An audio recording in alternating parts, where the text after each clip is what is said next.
Assalamualaikum warahmatullahi wabarakatuh. Alhamdulillah, alhamdulillahilladzi arsala rasulahu bil huda wa dinil haq liyudhhirahu 'ala ad-dini kullih wa kafa billahi shahida. Asyhadu an la ilaha illallah wa asyhadu anna Muhammadan 'abduhu wa rasuluhu la nabiyya ba'da. Allahumma shalli 'ala Muhammad wa 'ala alihi wa sahbihi wa man tabi'ahum bi ihsanin ila yaumiddin, amma ba'du. Kita bersyukur kepada Allah atas segala nikmat yang diberikan oleh Allah kepada kita semua, terutama sampai pada petang hari ini kita masih diberikan kekuatan iman dan Islam. Kita masih diberikan kesehatan serta kesempatan sehingga kita masih bisa melaksanakan kewajiban kita sholat maghrib berjamaah dan kita lanjutkan dengan mengkaji agama Allah Subhanahu wa taala. Mudah-mudahan kesempatan semacam ini senantiasa diberikan oleh Allah kepada kita semua sampai nanti kita menghadap kepada Allah yang tentunya dalam posisi husnul khatimah. Salawat salam tetap terlimpahkan kepada Rasulullah Muhammad sallallahu alaihi wasallam sebagai khatamul anbiya wal mursalin, penutup para nabi dan rasul yang tidak ada nabi lagi sesudah Nabi Muhammad sallallahu alaihi wasallam. Baik Bapak Ibu, kita lanjutkan kajian Asmaul Husna kita. Kita nyampe di Al-Qawiyyu yang setelah itu ada Al-Matin. Jadi Al-Qawiyyu digandeng dengan Al-Matin kalau di dalam kitab ini. Karena Al-Qawiyyu dengan Al-Matin itu ada kaitannya sangat-sangat erat. Biasanya orang-orang itu kalau kiritan itu ya Qawiyyu yang Matin, ya Qawiyyu yang Matin. Kalau untuk Al-Qawiyyu itu sering dimaknakan begini: alladzi la ya'jizuhu syai'un wa la yaghlibuhu ghalibun. Tidak ada satupun yang bisa melemahkan Allah. Tidak ada satupun yang bisa memperdaya Allah. Tidak ada satupun yang mengalahkan Allah. Itu namanya la ya'jizuhu syai'un wa la yaghlibuhu ghalibun. Tidak mungkin yang namanya Tuhan itu dikalahkan oleh manusia. Tidak mungkin. Apalagi kemudian ada Tuhan yang dihudani lalu dibunuh. Tidak mungkin. Tidak mungkin. Secara logika seperti itu. Maka yang namanya Allah, namanya Tuhan itu sifat wajibnya itu adalah dia adalah tidak boleh dikalahkan oleh apapun, siapapun, makhluk apapun dalam segala hal, termasuk di dalam masalah irodah. Dalam masalah irodah itu Allah tidak bisa dikalahkan. Ketika seorang manusia itu punya irodah yang kuat, punya cita-cita yang kuat, punya keinginan yang kuat, dia kemudian punya ikhtiar yang kuat, maka dia tetap juga tidak akan bisa mengalahkan takdirnya Allah, keputusannya Allah. Jenengan berupaya untuk mendapatkan sesuatu, sudah segala upaya sudah dilakukan. Tapi kalau Allah itu berkehendak tidak terjadi, ya tidak terjadi. Karena Allah tidak mungkin dikalahkan oleh kehendak manusia. Jadi seperti itu. Fir'aun yang punya bala tentara yang begitu luar biasa Fir'aun itu pokoknya segala-galanya Fir'aun itu. Tapi yang tetap mereka mengalami Gusti Allah. Namanya makhluk sama Al-Khaliq itu tidak bisa. Siapa lagi? Raja Namrud, kekuatannya juga luar biasa. Dia tetap tidak bisa mengalahkan. Maka kita di dalam kehidupan kita itu tidak bisa sok-sokan. Kalau dalam bahasa kita itu harus bumen dengan kemampuan yang kita miliki. kemampuan yang kita miliki, irodah, yang irodah itu apa sih irodah? Kehendak. Ya, kemampuan kita, keinginan kita, kehendak kita, yoko-yoko tetap kudu manut terhadap kekuasaan Allah. Itu yang harus kita garis bawahi. Sehingga pas ketika di dalam kehidupan kita kok dilalah kemudian ada sesuatu yang tidak sesuai dengan keinginan kita, ya wis, memang Allah itu al-Qawiyyu gitu. Jadi kan ngotot ketinggalan Gusti Allah ya reksa. Dan jangan sampai kemudian ketika kita itu tidak mungkin mendapatkan apa yang kita inginkan karena terhalang oleh keputusan Allah, ya ojo kure, ojo mangkal. Karena dulu sudah bolak-balik saya bahas, Allah itu adil, Allah itu tidak mungkin berbuat demikian. Baik.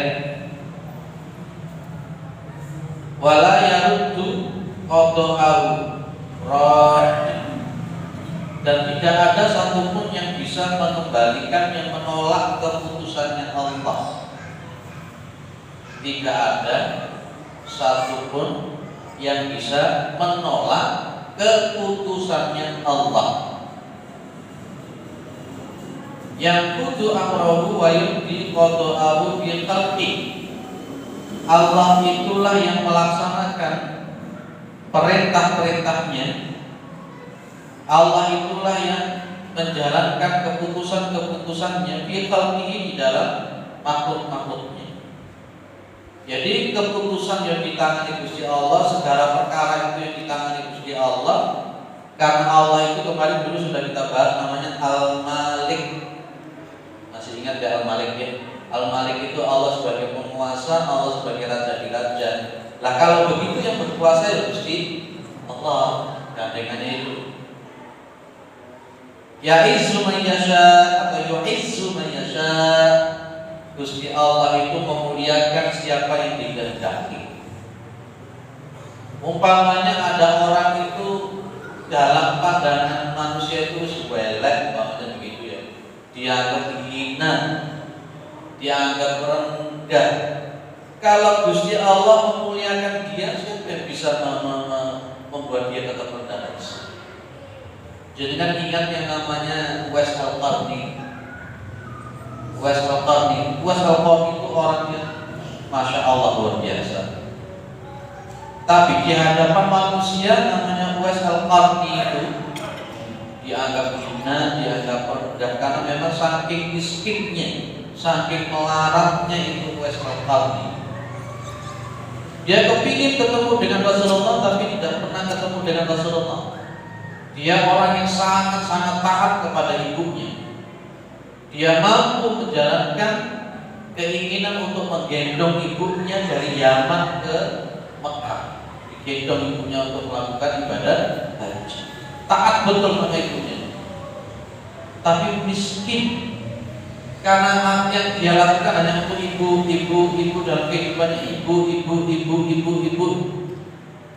Itu Uwais Al-Qarni. Jadi sehingga kalau Uwais Al-Qarni itu mendapatkan baju yang baru, katakanlah yang cukup panjang itu, dia tidak mau, dia tidak berani menerima pemberian baju umpamanya dari orang lain. Kenapa? Dia takut kalau dia nanti akan dibully, dihina, karena pasti orang-orang akan mengatakan Uwais Al-Qarni pasti mencuri, karena saking miskinnya itu Uwais Al-Qarni. Tapi justru Rasulullah Muhammad SAW itu menyuruh para sahabat, terutamanya Umar bin Khattab dan sahabat Ali bin Abi Thalib, untuk mencari Uwais Al-Qarni, hanya untuk meminta doanya Uwais Al-Qarni.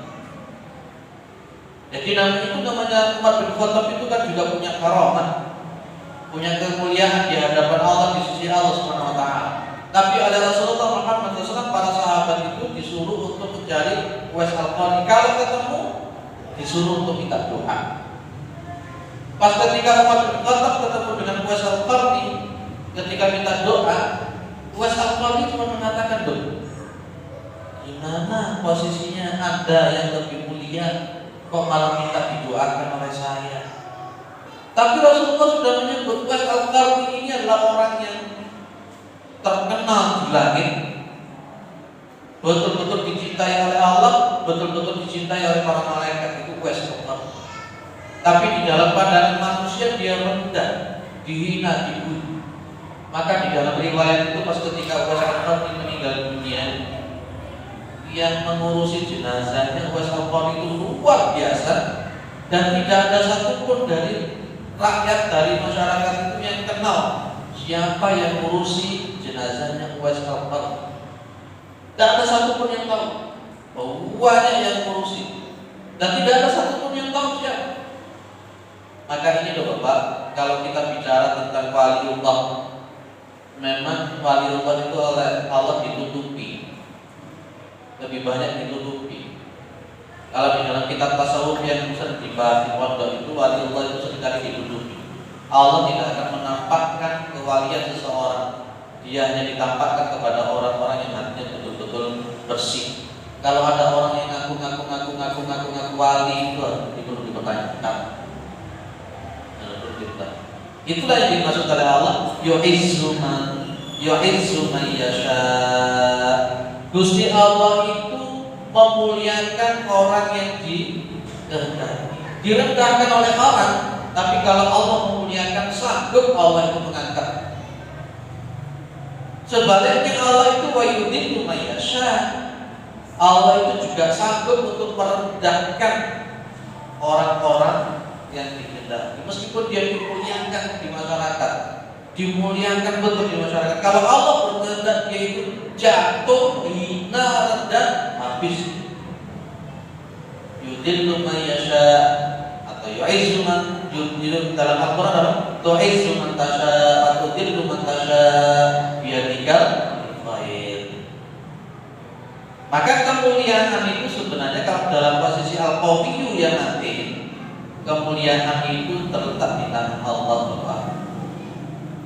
Terletak di tangan Allah. Kerendahan, kehinaan itu di tangannya Allah Subhanahu wa taala. Wong duwe motor, duwe omah, duwe pangkat, duwe kedudukan, kalau Allah menghendaki dia rendah, dia rendah.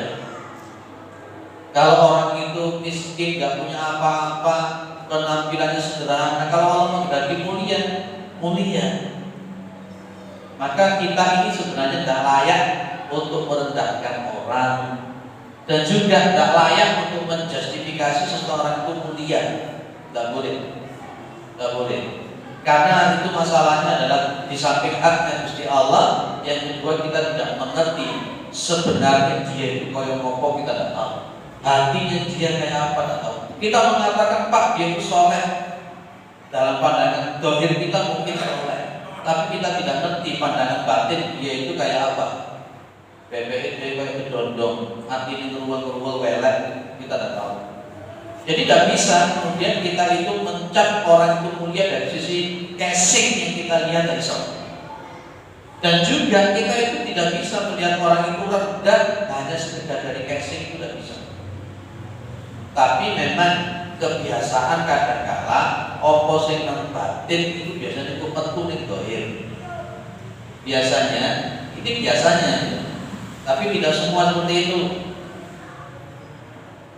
Orang yang hati ini kuelek, yang jero hati ini kuelek, biasanya nanti yang muncul juga elek. Tapi ini bukan sesuatu kepastian, tapi kebiasaannya begitu.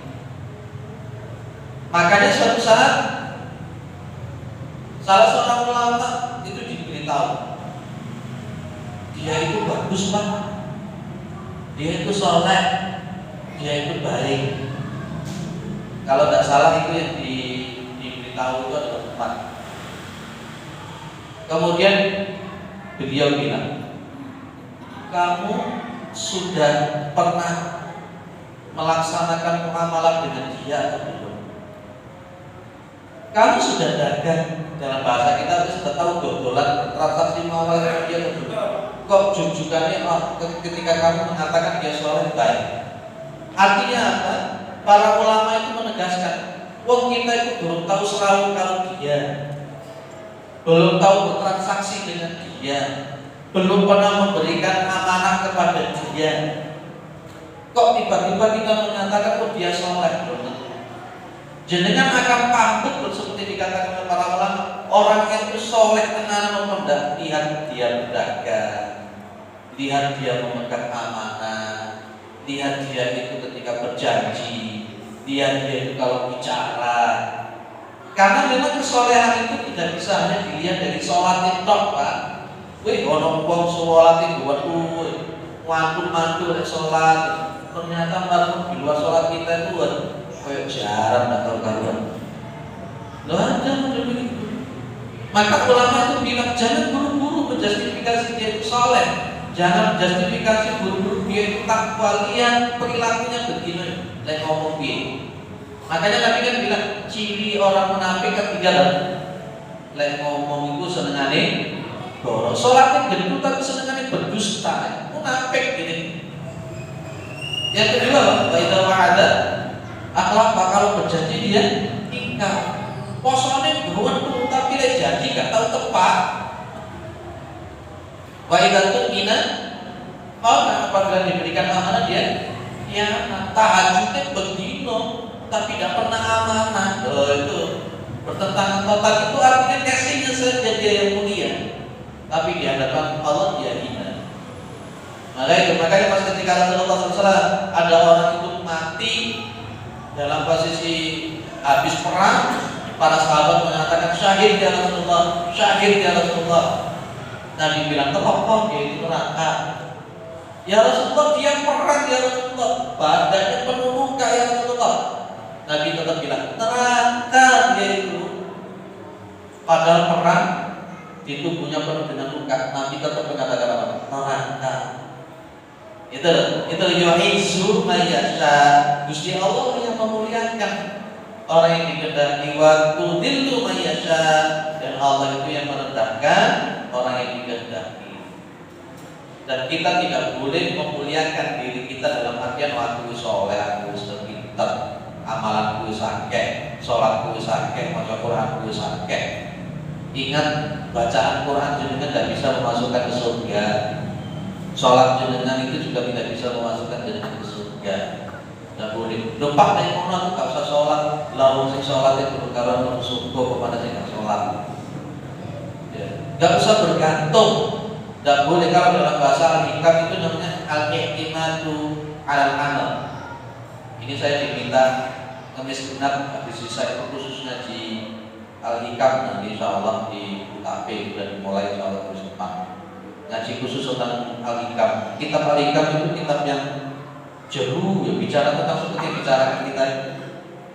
Namanya kitab Al-Hikam punya Syekh Al-Atawiyah As-Sakandari. Insya Allah setiap kemis genap habis sisa di sana kita ngaji khusus tentang masalah Al-Hikam.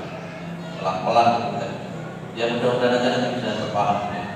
Karena banyak orang yang salah paham dengan kitab Al-Hikam itu dianggap kitab sesat. Lihat ya Bu, wa yansuru may yasha, dan Allah itu menolong orang yang dikehendaki. Meskipun kita dibully koyo ngopo, ya kan? Dibully koyo ngopo, tapi kalau Allah hendak menolong kita ya jalan wenang. Wa yaqduru may yasha, Gusti Allah itu jelupuk nih orang yang dikehendaki. Sukses di pangkat, di jabatan, sebenarnya Gusti Allah berkehendak jerupuk, ya jerupuk. Itu Gusti Allah Subhanahu wa taala. Ya. Jadi maka al-qawiyyu dan al-matin ini harus kita betul-betul kita garis bawah Bapak Ibu, bahwa yang berkuasa itu Gusti Allah. Kekuasaan Allah akan semakin tampak nanti kalau kita di hari kiamat. Maka disebut dengan Malik Yaumiddin.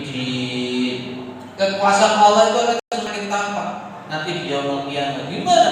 Pas ketika tiup sangkakala cuek, tidak ada satupun yang bisa menolak tiupan sangkakala itu, mati kabeh. Ono sing wani nglawan.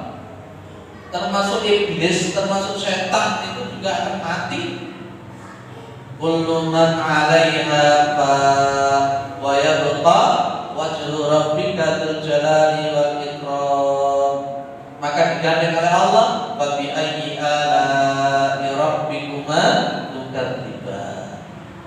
semakin tampak kekuasaan Allah ini. Setelah dibangkitkan, setelah ditiup sangkakala, hancur alam semesta. Siapa yang mampu untuk menahan penghancuran alam semesta semuanya? Jangan percaya dengan film 2012 ya. Film 2012 tentang masalah kiamat, kacau film itu. Itu film yang menggambarkan kiamat telah datang, tapi yang menarik kok masih selamat gitu kan lucu. Itu buatan orang kafir. Di yaumul kiamat begitu tiupan sangkakala cetek, idza zulzilatil ardu zilzalaha wa akhrajatil ardu athqalaha, bumi digoncangkan sehebat-hebatnya, semua bumi tanah akan mengeluarkan apapun isinya, mati semua, tidak ada satupun yang mampu mati. Semuanya mati seret. Tiup sangkakala yang kedua, semua orang bangkit satu. Gak ada yang berani melawan. Gak ada satupun yang mampu. Sampai Masya Allah di dalam surah Yasin itu kan, min marqadina hadza ma wa'ada ar-rahmanu wa sadaqal mursal. In kanat illa sayhatan wahidatan bainahum jami'un ladaina muhdharun. Kaget orang-orang itu. Ditiup sangkakala kok podo tani kabeh sudah dikirim kepada masyarakat. Dan ada yang satu melawan bisa ada. Masing-masing itu mereka akan mempertanggungjawabkan. Al-Qawiyyu al-Matin yang Allah akan semakin tampak nanti di hari kiamat. Lek ngene-ngene iki lek sing urip ning dunya ngene iki sing sok-sokan ya. Iki aku sing kuat, iki sing kuat aku duwe, aku duwe awak sing apik, aku bedino fitness sing ketok sok-sokan. Untuk barang mulai mati kira-kira bisa melawan. Makro buka gak perlu aku jadian. Nah kita buka kitab ngopo dan perlu jadian. Sopo sing bisa melawan? Kapan? Jenengan mati kapan? Tidak mesti dulu ya. Nanti malam mati siap tidak? Nanti malam mati siap. Lah kalau kita bertauhid kepada Allah itu, siap dan siap itu siap. Loh Pak, saya itu orang duwe ngamal sing apik loh Pak. Ya justru karena kita tidak punya ngamal sing apik niku, mulai saiki detik iki ngamal sing apik. Kalau saya pasrah, kapanpun diambil ya wis, Allah itu al-Qawiyyu al-Matin. Kapan dijupuk ya wis sakarepe Gusti Allah, wong Gusti Allah itu sing duwe nyawa.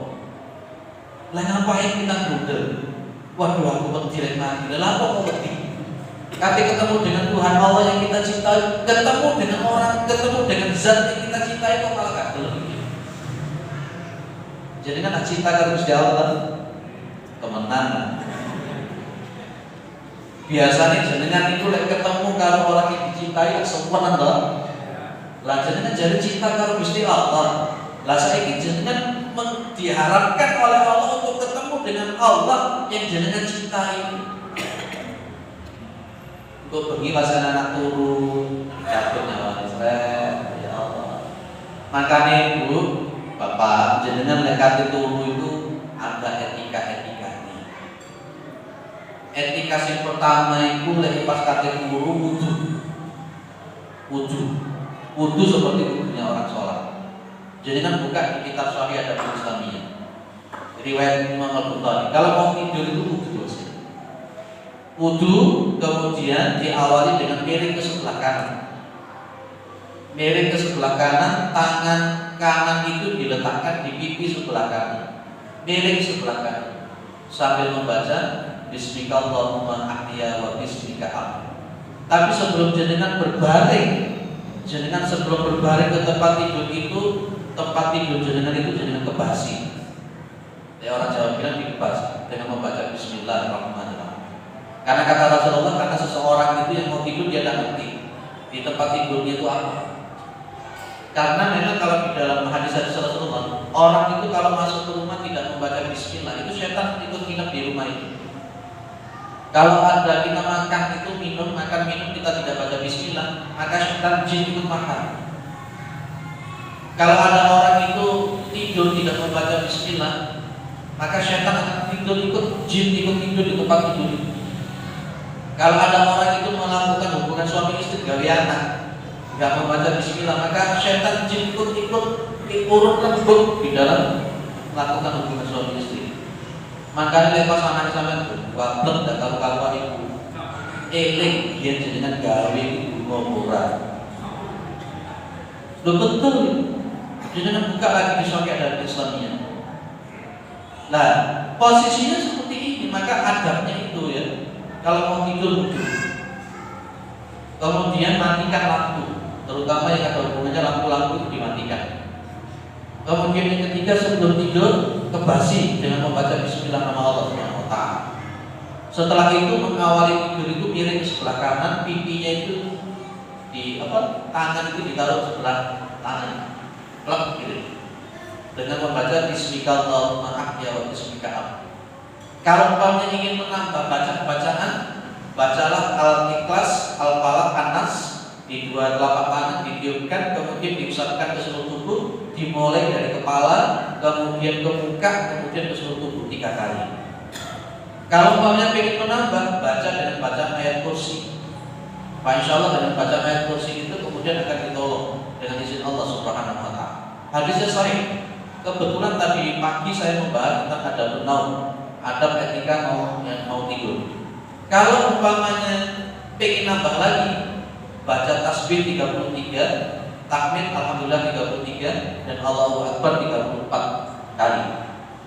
Kalau pengen mau menambah lagi, membaca Al-Baqarah akhir-akhir, yakni apa itu? Lillahi ma fis samawati wa ma fil ardi sampai terakhir. Itu etika yang tinggi. Etika lemanten aja jalan dulu. Ya, tapi insya Allah STW ini kita sudah mikirin menunggu insya Allah apa. Kalau di Masjid Fatimah itu saya bilang, ayo podo-podo ngadep neng kiblat, moco pikiran berbujud, podo-podo moco insya Allah. Itu etika, itu etika. Ya. Makanya lepas bawahnya dan jenengan posisi begitu. Ketika mau tidur itu melakukan etika itu, ya mudah-mudahan pas ketika tidur nyawa itu cukup, itu mudah-mudahan dalam posisi husnul khotimah. Lah saiki ora yang turu wudu ya ora, donga ya ora, kadhe turune dalam posisi junub.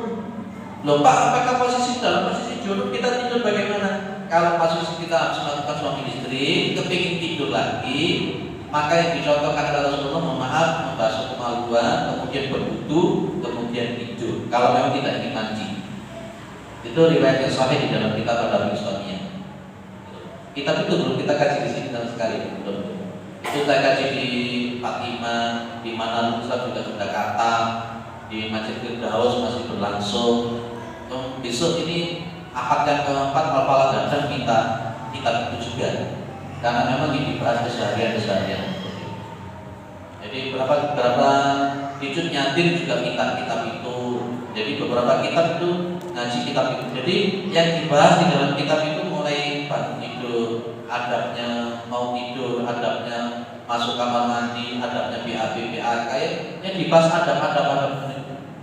Termasuk adab kalau bertamu kayak apa, adabnya apa, itu semuanya dibahas di kitab. Lihat ya. Jadi itu, maka mudah-mudahan jadi kalau tidur itu tadi. Ini kan sudah 6:30 kurang. Nanti jenengan akan tidur. Gunakan adab-adab itu.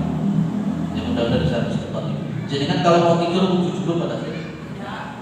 Tidak. Oh, buat terjawab. Tidak. Ada yang bertanya kepada saya kemudian, Pak, lah mari wudu baru mau modek bojoku apa tidak batal? Tidak batal. Aku mari wudu dulu ya boleh bojoku orang batal. Malah justru kemudian ketika kita melakukan hubungan suami istri dalam posisi kita baru sudah suci, tidak batal. Majelis Tarjim Muhammadiyah juga sudah menetapkan tidak batal. Yang membatalkan itu satu mazhab, yakni mazhab Imam Asy-Syafi'i rahimahullah. Yang mazhab yang lain tidak mengatakan batal.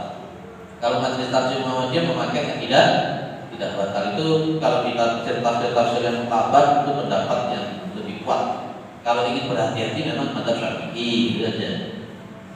Lihat ya Pak? Jadi kekuasaan Allah Subhanahu wa taala itu akan semakin tampak ketika kita itu nanti pas sudah dimatikan oleh Allah Subhanahu wa taala. Baik. Jadi ada al-qawiyyu, ada al-matin. Al-matin itu lebih kuat daripada al-qawiyyu. Karena al-matin itu kemudian disebut dengan syadidul qawi. Syadidul qawi atau syadidul quwwah. Syadidul quwwah, sangat-sangat kekuatannya sangat. Jadi kalau ada al-qawiyyu, maka di atasnya ada matin. Makanya ada ustaz namanya Abdul Matin, insyaallah. Ada di sini namanya Pak Matin ini, ada ya. Bapak Ibu yang dimuliakan oleh Allah. Baik, kita lanjut kemudian. Atau mungkin ada yang didiskusikan dulu sebelum saya lanjut. Masih al-qawiyyu dan matin.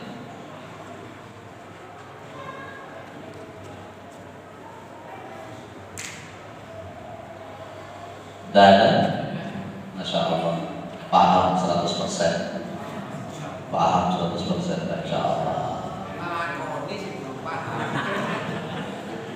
Yang terpenting kita tahu dulu.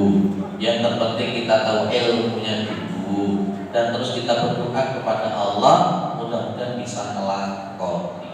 Itu aja. Makanya memang kalau ngaji model jeruan ini memang perlu pembiasaan. Dan supaya bisa biasa itu kumpulono wong sing saleh.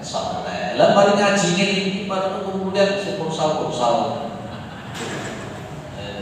Itu yang disebut oleh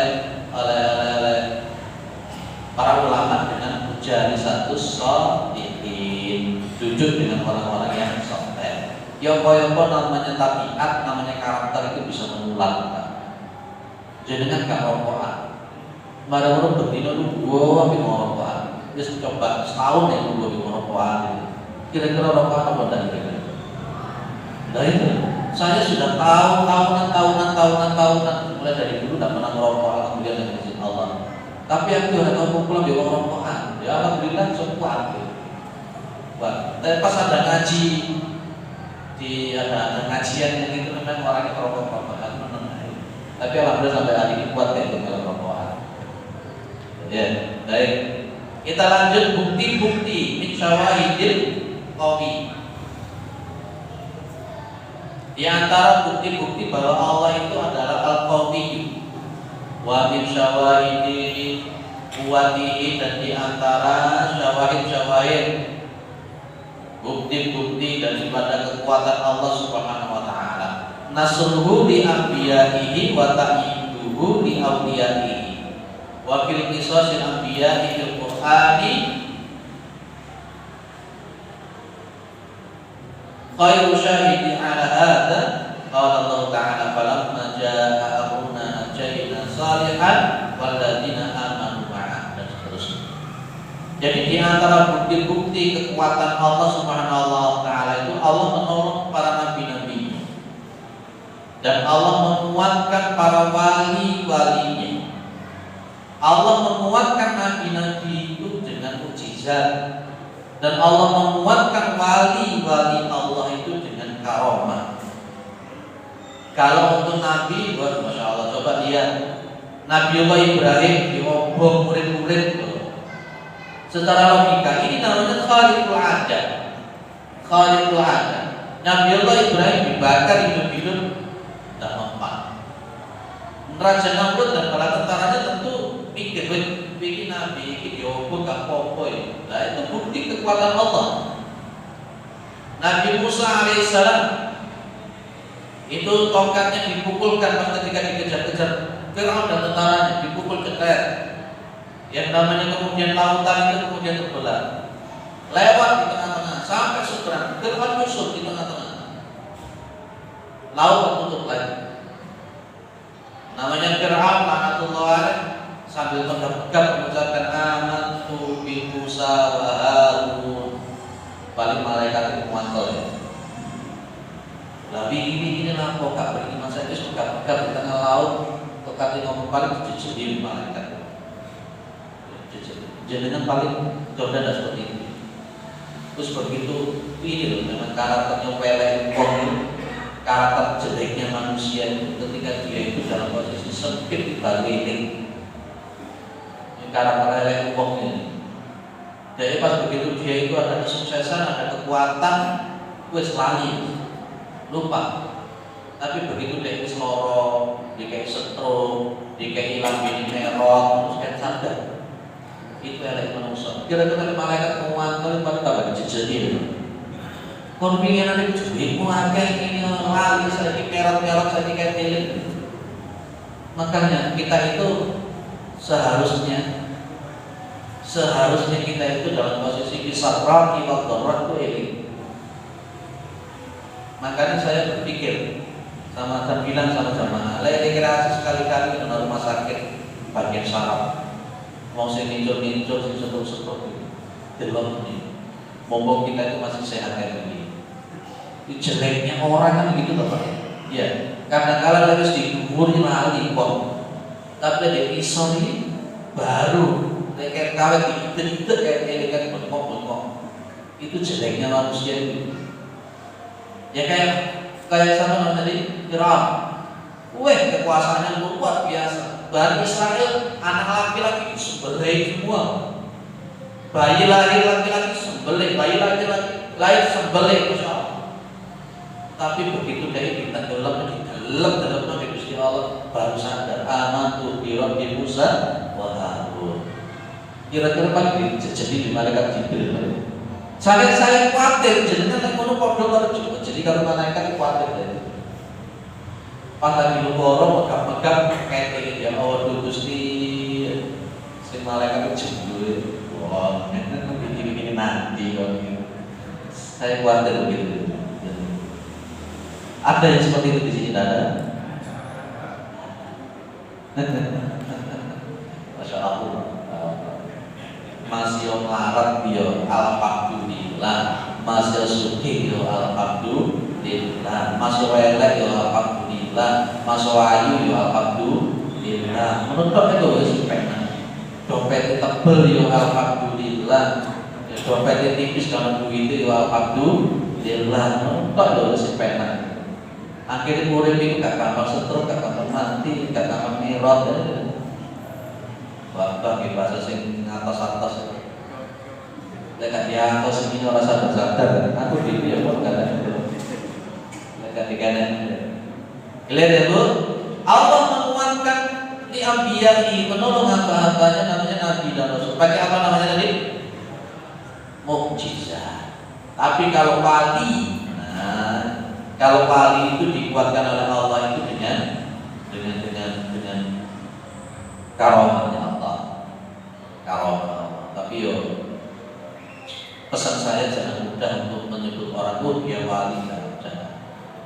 Dan jangan juga jangan gampang-gampang menyebut aku wali. Oh iya wali. Lakukan telepon kan dia wali murid Pak. Ini kan sekarang di YouTube itu kan lebih sekarang. Jadi wali, mau benar-benar dianggap wali, ada yang seperti itu. Allah akan menolong wali-walinya Allah itu dengan karomahnya, Siapa yang pernah jadi wali itu ya macam-macam kita harus memahaminya. Tapi tidak gampang untuk jadi seorang wali. Dan jadi kan tidak usah aneh. Aku tak pilih tadi kita jadi wali, tak usah.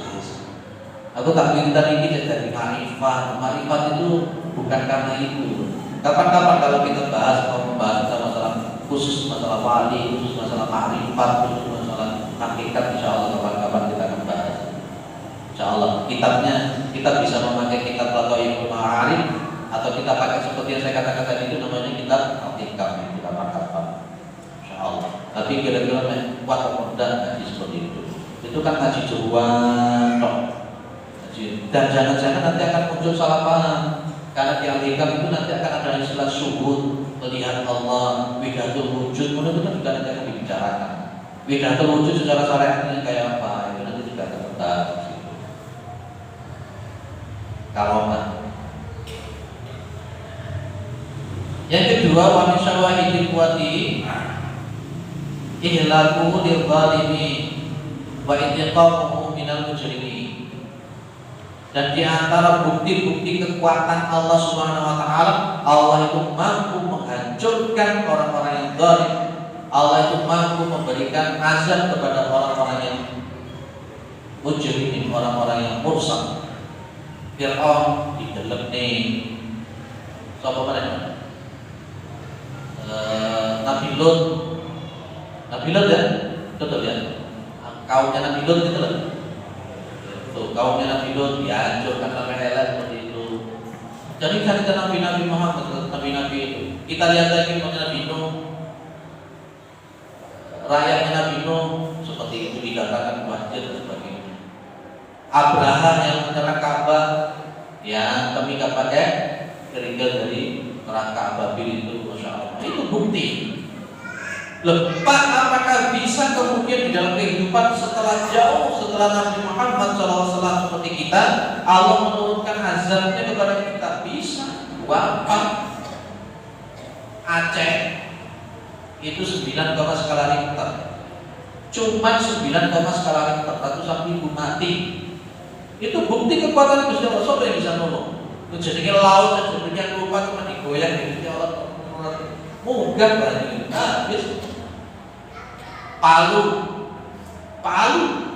kurang apa Palu Sulawesi? Cuma berapa skala Richter itu kan? Laut naik 3 ombak ratusan ribu mati. Itu bukti kekuatan Allah. Ada orang kaya, wis bodyguard macam-macam, mobilnya macam-macam, dalam hitungan detik habis kekayaannya. Itu bisa Allah seperti itu bukti kekuatan Allah. Tadi tidak ada satu pun yang bisa menolak. Wahyu sekombong dengan kecantikannya gampang disiram be air keras karo wong enak mlaku disiram sedang welek gampang Gusti Allah itu bukti kekuatan Allah Subhanahu wa taala. Jadi inilah bukti-bukti kekuatan Allah dalam kehidupan kita.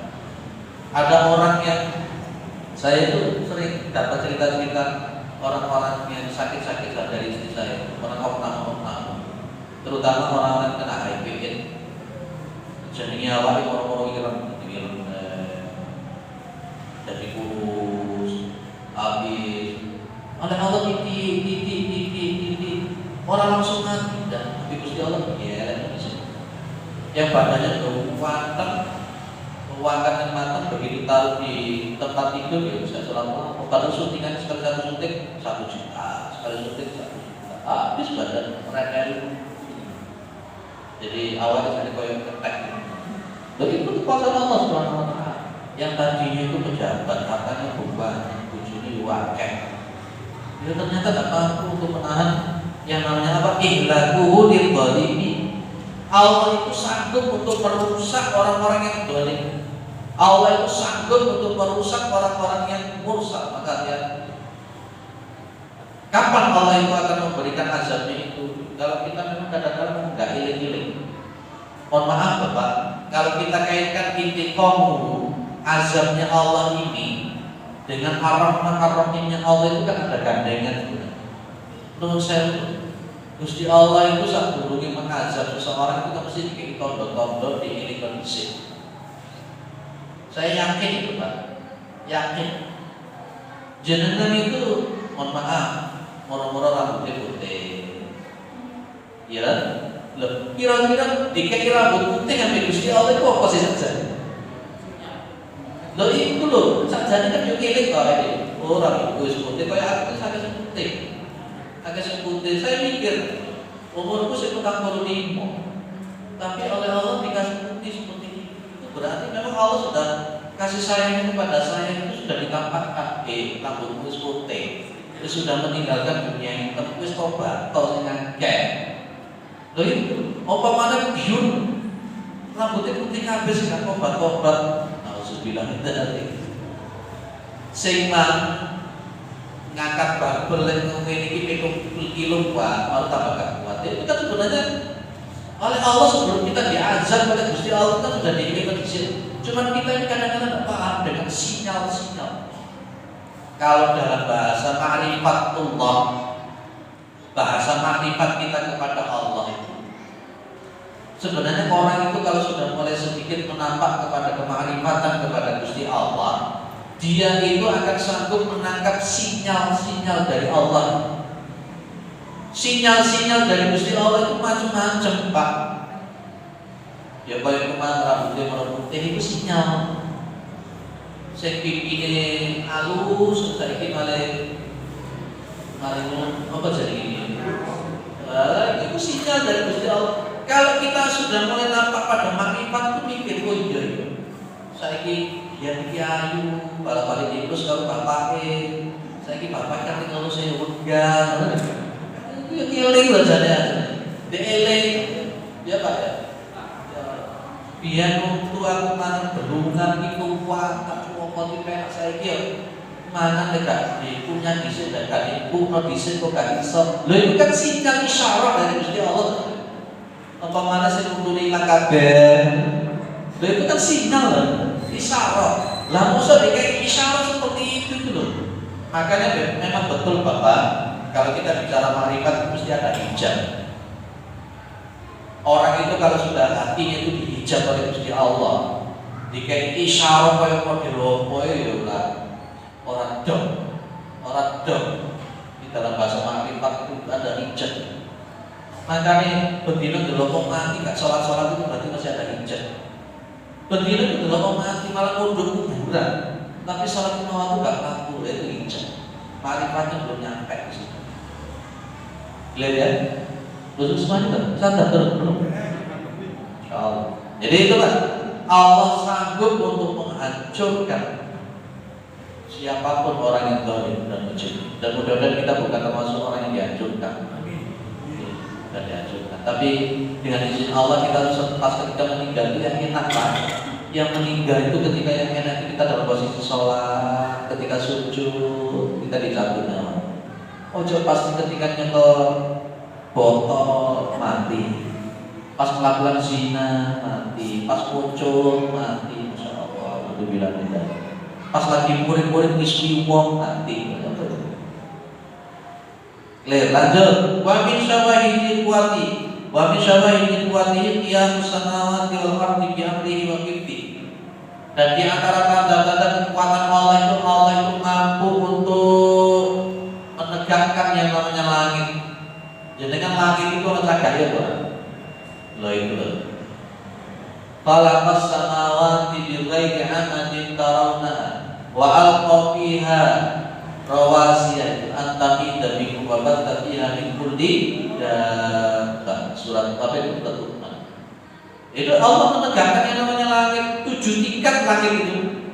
Sab'a samawatin tibaqa ma tara fil khalqir rahmani min tarji'il basar. Masyaallah. Gusti Allah itu kekuatan Allah Subhanahu wa taala. Jadi kita ini kalau kita nyadar konteks marifat yang semacam ini kita akan paham kita ini ora apa-apa nih dibandingkan Gusti Allah. Makanya kita itu ojo sok-sokan, ojo kepelinting, karena kita itu yopo-yopo dalam setiap detik selalu butuh kepada Gusti Allah. Ojo seneng ngelok info, ojo seneng sok-sokan, ojo rumongso. Kita akan terbentur dengan kekuatan Allah Subhanahu wa taala. Saya kira cukup ya Pak. Dan kalau ngaji seperti ini mudah-mudahan akan semakin bagus pemahaman tauhid sekaligus pemahaman hati kita semakin bersihkan oleh Allah Subhanahu wa taala. Subhanakallahumma wa bihamdika asyhadu an la ilaha illa anta astaghfiruka wa atubu ilaik. Assalamualaikum warahmatullahi wabarakatuh.